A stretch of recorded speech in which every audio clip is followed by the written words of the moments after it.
नमस्कार श्रोत्यांनो, book highlights bye अश्विनीमध्ये तुमचं स्वागत आहे. आज आपण डेल कार्नेगी यांच्या the quick and easy way to effective speaking या पुस्तकाची समरी ऐकणार आहोत. या समरीमधून तुम्हाला पब्लिक स्पीकिंगबद्दल असलेली भीती कशी दूर करता येते हे समजेल. तुमच्यात हिंमत, आत्मविश्वास आणि दृढ निश्चय असणं जास्त महत्त्वाचं आहे. नियमित सरावामुळे आणि या समरीमध्ये सांगितलेल्या टिप्सच्या मदतीनं तुम्ही एक यशस्वी पब्लिक स्पीकर बनू शकाल. एखाद्या पार्टीमध्ये बोलण्यासाठी जेव्हा तुमच्याकडे माईक दिला जातो तेव्हा तुम्हाला कसं वाटतं? एखाद्या एक्सपर्ट समोर जर तुम्हाला एक रिपोर्ट प्रेझेंट करायला सांगितला तर तुम्ही काय कराल? जर तुम्हाला एखाद्या प्रेस कॉन्फरन्समध्ये एक भाषण देण्यासाठी बोलावण्यात आलं तर तुम्ही कसं रिॲक्ट कराल? काही लोकांसाठी अशा गोष्टी एक्साइटिंग असतात आणि अशा संधी त्यांना मिळाव्यात अशी त्यांची इच्छा देखील असते. पण बाकीची इतर लोक अशा वेळेस घाबरतात आणि काळजीत पडतात. जर तुम्ही सुद्धा स्टेजवर असताना सगळ्यांचं लक्ष तुमच्याकडे आहे म्हणून अनकम्फर्टेबल फील करत असाल तर हे पुस्तक तुम्हाला खूप मदत करेल. या पुस्तकाच्या मदतीनं तुम्ही तुमच्या ऑडियन्सचं लक्ष तुमच्याकडे खेचून घेऊ शकता. यामध्ये स्वतःवर काम करण्यावर भर दिलेला आहे. यात सांगितलेल्या टिप्स आणि गोष्टी तुमच्यामध्ये आत्मविश्वास, आशा आणि दृढ निश्चय निर्माण करण्यासाठी मदत करतील. हे पुस्तक वाचल्यानंतर तुमच्यामध्ये असलेली भीती आणि काळजी कशी दूर करायची हे तुम्हाला समजेल. या पुस्तकाच्या मदतीने तुम्हाला लोकांसमोर सहजपणे बोलता येईल. सगळ्यात आधी बेसिक स्किल्स मिळवायला शिका. जेव्हा आपल्याला लोकांमध्ये बोलायला भीती वाटते तेव्हा ही भीती कशी नियंत्रित करता येईल याचा विचार आपण करू लागतो. लोकांसमोर बोलताना वाटणारं हेजिटेशन कसं दूर होईल याबद्दल देखील आपण विचार करतो.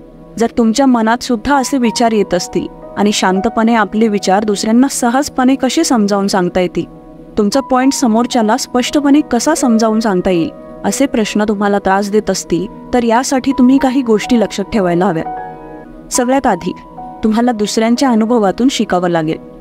कुणीही जन्मापासून पब्लिक स्पीकर नसतो, कारण हे एक स्किल आहे जे तुम्हाला शिकून आणि त्याची प्रॅक्टिस करून ते आत्मसात करावं लागेल. यात परफेक्ट होण्यासाठी बरीच वर्ष लागतात. दुसरी गोष्ट म्हणजे तुमचं ध्येय नेहमी तुमच्या डोक्यात असायला हवं. सेल्फ कॉन्फिडंट असणं आणि इफेक्टिव्हली लोकांमध्ये बोलू शकणं याचे काय काय फायदे आहेत हे तुम्हाला माहीत असायला हवेत. जर तुम्हाला चांगल्या प्रकारे बोलण्याच्या टेक्निक्स समजल्या तर याचा उपयोग तुम्हाला लीडरशिपसाठी सुद्धा होईल. तिसरी गोष्ट अशी की यशस्वी होण्याचा निश्चय करा. यामुळे तुम्ही सकारात्मकतेने विचार कराल आणि तुम्ही देखील लोकांमध्ये नीट बोलू शकता हा विश्वास ठेवू शकाल. एक चांगला स्पीकर बनण्यासाठी फक्त पब्लिक स्पीकिंगचे डूज आणि डोंट्स माहीत करून घेणं पुरेसं नाही. तुम्हाला सतत सराव करत राहावा लागेल. जर तुम्ही सराव केला नाही तर तुम्हाला तुमच्या प्रोग्रेसबद्दल कधीच माहीत पडणार नाही. तुम्हाला स्वतःमध्ये कॉन्फिडन्स आणावा लागेल. फक्त लोकांमध्ये बोलता न येण्याच्या भीतीमुळे तुम्ही कितीतरी संधी मिस केलेल्या असतील. या पुस्तकात काही टिप्स दिलेल्या आहेत ज्यांच्या मदतीनं तुम्ही तुमचं स्टेज फिअर घालवू शकता. या टिप्समुळे काही आठवड्यातच तुमच्यामध्ये आत्मविश्वास येईल. पहिली टिप म्हणजे तुम्हाला काही जनरल फॅक्ट माहीत असायला हवेत. तुम्ही अशी एकमेव व्यक्ती नाही जिला पब्लिक स्पीकिंगची भीती वाटते. बरीचशी लोकं, अगदी प्रोफेशनल स्पीकरसुद्धा एकेकाळी स्टेजवर जाण्यासाठी घाबरायचे. तुम्ही पब्लिक स्पीकिंगला यामुळे घाबरता कारण तुम्हाला याची सवय नाही. सतत सराव केल्याने तुमची सुद्धा भीती दूर होऊ शकते. हे अगदी पहिल्यांदा टेनिस खेळण्यासारखं किंवा कार चालवण्यासारखं आहे. पण जर तुम्ही सराव केला नाही तर तुम्ही कधीच हे स्किल नीट शिकू शकणार नाही. दुसरी टिप म्हणजे आपल्या स्पीचची व्यवस्थित तयारी करा. तुम्ही तयार केलेल्या स्पीचचे शब्द घोकू नका, कारण घोकलेलं स्पीच बोलताना तुम्ही एका रोबोटसारखं वाटू शकता. याशिवाय जर तुम्ही ते शब्द विसरलात तर स्टेजवर बोलताना तुम्हाला अजून भीती वाटू शकते. यापेक्षा तुमच्या स्वतःच्या शब्दांमध्ये बोला. तुमचं स्पीच तुमच्या स्वतःच्या शब्दांमध्ये असेल तर ते जास्त इफेक्टिव्ह वाटेल. शब्द जसेच्या तसे लक्षात ठेवण्यापेक्षा तुम्ही तुमच्या स्पीचची आउटलाईन तयार करू शकता. यामुळे तुमचं स्पीच दिलेल्या वेळेत संपेल. म्हणून सराव करताना सुद्धा तुमचे स्वतःचे शब्द वापरा. तुम्ही तुमच्या मित्रांसोबत हा सराव करू शकता. तिसरी टिप म्हणजे यशस्वी होण्यासाठी स्वतःला सकारात्मक ठेवा. तुम्ही निवडलेले टॉपिक पूर्ण मनाने तयार करा. त्याबद्दल असलेलं तुमचं पॅशन लोकांना दिसू द्या. स्वतःला शाबासकी द्या आणि सुधारण्यासाठी स्वतःला एनकरेज करत राहा. शेवटची महत्त्वाची गोष्ट म्हणजे कॉन्फिडंट राहा. बोलण्याआधी श्वास घ्या. बोलताना सरळ उभे राहा आणि आपल्या ऑडियन्सशी आय कॉन्टॅक्ट ठेवा. लोक फक्त तुम्हाला ऐकायला आले आहेत म्हणून स्टेजला सांभाळा आणि त्यांना दाखवून द्या की तुम्ही काय काय करू शकता. चांगल्या आणि परिणामकारकपणे बोलण्याचा सोपा मार्ग. तुम्ही कधी कोणाला एखाद्या कठीण विषयावर बोलताना ऐकलंय का? आणि ऐकलं असेल तर तुम्हाला ते स्पीच त्यावेळेस समजलं होतं का? त्या स्पीचच्या वेळेस कदाचित तुमचं लक्ष इकडे तिकडे जात असेल. जर तुम्ही खूप कठीण शब्द वापरत असाल तर तुम्ही कितीही चांगलं स्पीच तयार केलं तरीही तुमची ऑडियन्स तुमच्या बोलण्याकडे लक्ष देणार नाही. जर तुम्ही फक्त एखाद्या पुस्तकात लिहिलेल्या गोष्टी आपल्या स्पीचमध्ये रिपीट करत असाल तर त्यांचं लक्ष तुमच्यावर राहणार नाही. म्हणून तुमच्या स्पीचमध्ये तुम्ही स्वतःच्या आयुष्यातले अनुभव सांगितले पाहिजे, जेणेकरून ऑडियन्स त्याच्याशी रिलेट करू शकतील आणि तुमच्याशी देखील कनेक्टेड फील करू शकतील. तर मग एक सुंदर स्पीच देण्यासाठी तुम्ही काय काय करू शकता? पहिली गोष्ट, तुम्ही अशा विषयावर बोलायला हवं ज्याबद्दल तुम्हाला चांगलं नॉलेज आहे. तुमचं स्पीच एखाद्या अशा टॉपिकवर सुद्धा असू शकतं ज्याचा तुम्ही खूप चांगल्या प्रकारे अभ्यास केला असेल. तुम्ही तुमच्या प्रोफेशनबद्दल सुद्धा बोलू शकता किंवा तुमच्या आयुष्याच्या कठीण परिस्थितीबद्दल आणि त्यांचा तुम्ही सामना कसा केला याबद्दल सुद्धा बोलू शकता. तुम्ही तुमच्या हॉबीबद्दल सुद्धा बोलू शकता किंवा तुमच्या एखाद्या युनिक अनुभवाबद्दल सुद्धा तुम्ही सांगू शकता. ऑडियन्सला हे समजून येतं की तुमचं स्पीच घोकलेलं आहे की त्यात काही खरेपणा आहे. याच सगळ्या गोष्टींनी तुमचं स्पीच असं बनेल जे ऑडियन्सला ऐकावंसं वाटेल. दुसरं म्हणजे आपल्या टॉपिकबद्दल एक्सायटेड राहा. तुमच्या स्पीचमधून ऑडियन्सला तुमचा उत्साह दिसला पाहिजे. आपल्या टॉपिकबद्दल बोलताना सकारात्मक राहा.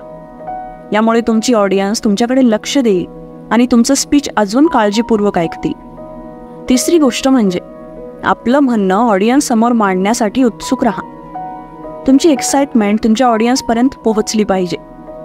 यासाठी आपलं लक्ष ऑडियन्सवर राहू द्या, स्वतःवर नाही. आपलं म्हणणं अशा शब्दांत सांगा जे त्यांना समजू शकेल. तुम्हाला जर एक चांगला स्पीकर बनायचं असेल तर तुम्हाला ऑडियन्सच्या आवडीनिवडींबद्दल माहीत असायला हवं. तर पुस्तकात काही पद्धती दिलेल्या आहेत ज्याची तुम्हाला मदत होईल. पहिली पद्धत म्हणजे आपल्या स्पीचचा विषय किंवा टॉपिक छोटा ठेवा. स्पेशली जेव्हा तुम्हाला मर्यादित वेळ दिलेला असतो तेव्हा तुम्ही यावर जास्त भर द्यायला हवा. जर तुम्ही तुमच्या स्पीचमध्ये नको तेवढ्या गोष्टी ॲड करत राहिला तर यामुळे कदाचित तुमची ऑडियन्स बोर होऊ लागेल. तेच दुसरीकडे जर तुम्ही एका टॉपिकवर नीट फोकस ठेवला तर तुमची ऑडियन्स तुम्हाला जास्त चांगल्या प्रकारे समजू शकेल. दुसरी पद्धत म्हणजे तुमच्याकडे एक रिझर्व्ह पॉवर असायला हवी. तुमच्या टॉपिकबद्दल रिसर्च आणि अभ्यास करा. यामुळे तुम्ही तुमचे विचार स्पष्ट ठेवू शकाल. यामुळे तुम्ही ऑडियन्सने विचारलेल्या प्रश्नांना योग्य उत्तरं देऊ शकाल. तिसरी पद्धत म्हणजे तुमच्या स्पीचमध्ये उदाहरण आणि स्पष्टीकरण ॲड करा. तुमच्या अनुभवांना ऑडियन्ससोबत शेअर करून तुमच्या बोलण्याला एक ह्युमन टच द्या.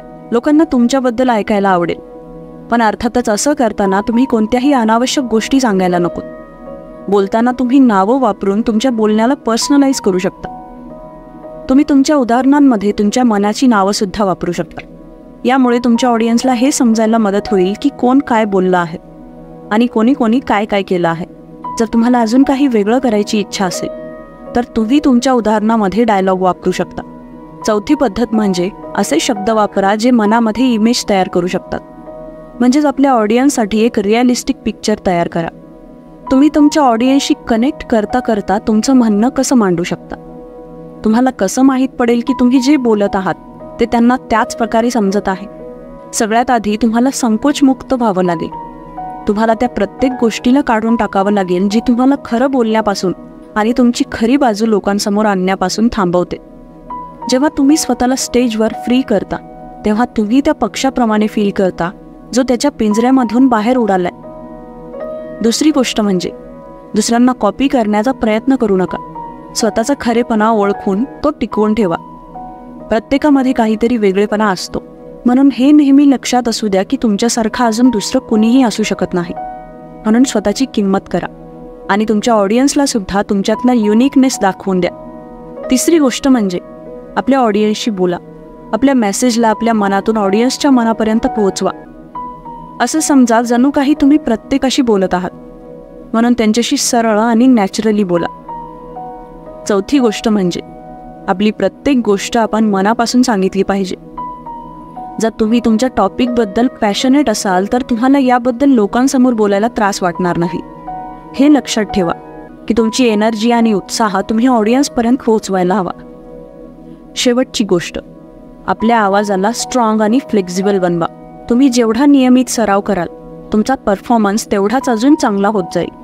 आपल्या आवाजाचा पिच, व्हॉल्यूम, स्पीड आणि व्हेरिएशन चेक करण्यासाठी तुम्ही स्वतःचा व्हिडिओ किंवा ऑडिओ रेकॉर्ड करू शकता. याशिवाय तुम्ही स्टेजवर जाण्याच्या आधी तुमचं स्पीच तुमच्या मित्रांना देखील ऐकवू शकता.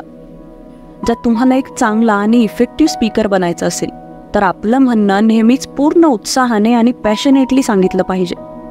अजून महत्त्वाची गोष्ट म्हणजे आपल्या ऑडियन्सशी कनेक्टेड राहायला हवं. एक यशस्वी पब्लिक स्पीकर बनणं ही एक प्रोसेस आहे.